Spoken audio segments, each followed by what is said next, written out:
देश में किसानों की समृद्धि के लिए केंद्र सरकार द्वारा विभिन्न कल्याणकारी योजनाएं संचालित की जा रही है।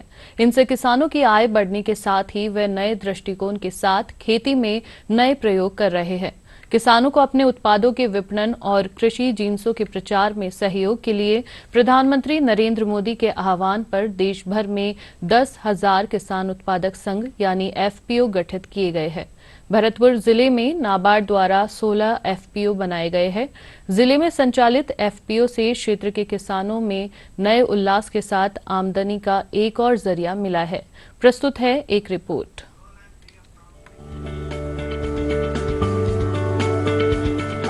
राजस्थान के भरतपुर जिले की 80% आबादी जीवन यापन के लिए कृषि और पशुपालन पर निर्भर है।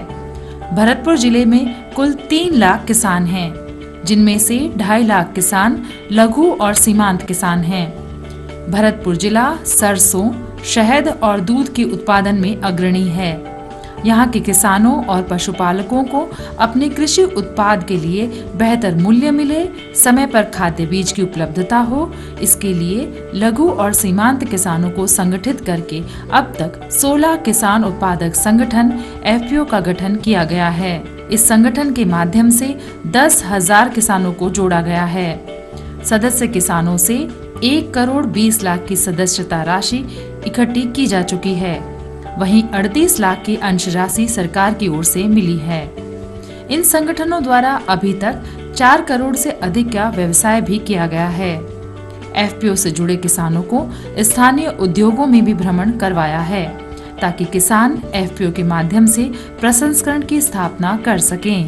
भरतपुर जिला प्रशासन का यह प्रयास है कि एग्रीकल्चर और किसान कैसे मजबूत हों, और इसी दिशा में काम करने के लिए एफपीओ के थ्रू, जो कि राज्य सरकार और केंद्र सरकार की स्कीम है, उन दोनों को मिला करके नाबार्ड और यहाँ जो एजेंसी है उनको मिला करके जिला प्रशासन ने एक पहल करी थी।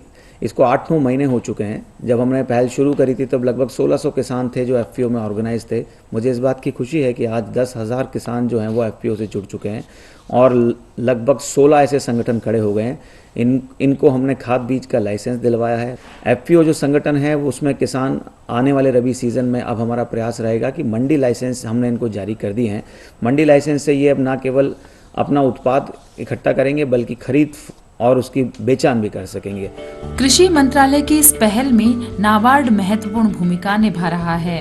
नाबार्ड द्वारा भरतपुर जिले में 6 किसान उत्पादक संगठन बनाए गए हैं। नाबार्ड के द्वारा भरतपुर जिले में इस स्कीम के तहत 6 एफपीओ बनाए जा रहे हैं। राणा सांगा एफपीओ है, उसने बहुत कम समय में, ये जुलाई 2021 में रजिस्टर्ड है। अभी इसमें 860 किसान हैं। इसमें से 95% लघु और सीमांत किसान हैं, 15% महिलाएं हैं और इस संगठन ने बहुत कम समय में 27 लाख की शेयर पूंजी, सरकार की इक्विटी ग्रांट के तहत 10 लाख की इक्विटी भी ले ली है और इसका जो टर्नओवर है वो 70 लाख है, जो साल के अंत तक 1.5 करोड़ पहुंच जाएगा। जिले के किसान केंद्र सरकार की इस पहल के तहत उचित मूल्य, समय पर खाद्य बीज की उपलब्धता और कृषि उत्पादों को सीधे खलियान से खरीदे जाने से काफी प्रसन्न हैं। एफपीओ से बहुत लाभ मिली, अच्छी फसल हुई और मैंने उचित मूल्य की दुकान से फ्री गेहूं मिले और सरसों भी मिली, बाजरा भी मिला और भैंसन के लिए लोन भी मिलने की कह रहे हैं। तो इससे डेयरी खुल सके, हमारे बच्चा को पढ़ने लिखने को फीस भी मिल चुका है, पढ़ाई लिखाई अच्छी हो है और अच्छा काम कर सके। हम बाहर से लेने जाते तो उसमें लाइन लगनी पड़ती थी, इधर उधर डोलते थे। यहाँ पे क्या आराम से मिल जाता, ले जाते हैं, टाइम से मिला है, आधी रेट में मिल रहा है।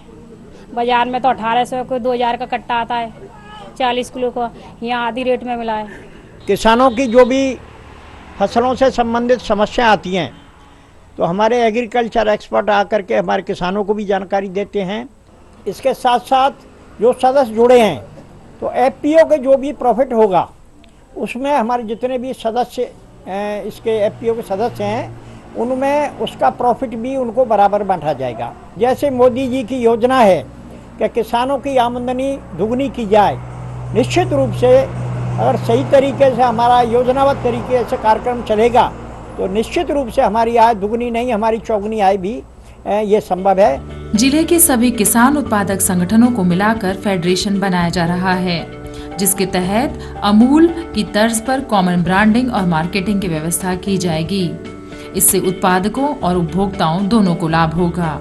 इस प्रकार खुशहाल किसान और आत्मनिर्भर गांव की दिशा में केंद्र सरकार की यह पहल मील का पत्थर साबित हो रही है। मंजू मीना, दूरदर्शन समाचार, जयपुर।